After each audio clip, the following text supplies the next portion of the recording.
مل سکتا ہے.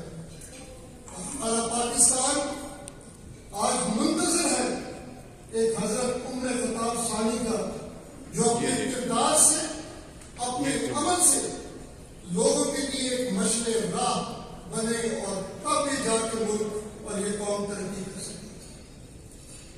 تیسری بات، آپ اس ملک کے واسی ہیں، اپنے گھروں کو، اپنے آباؤ اجداد کو چھوڑ کے، اپنی زمین کو، اپنی دھرتی کو آپ چھوڑ کے صرف اس لیے یہاں پہ آئے کہ آپ ترقی کر سکیں، آپ کے آنے والی نسل ترقی کر سکے.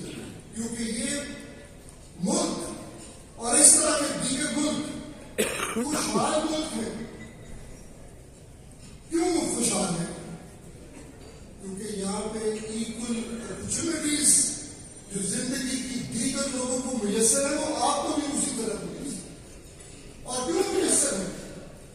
یہاں پہ رول آف لا، یہ ایک بہت بڑی بنیاد ہے. کسی سسٹم کے مضبوط ہونے کی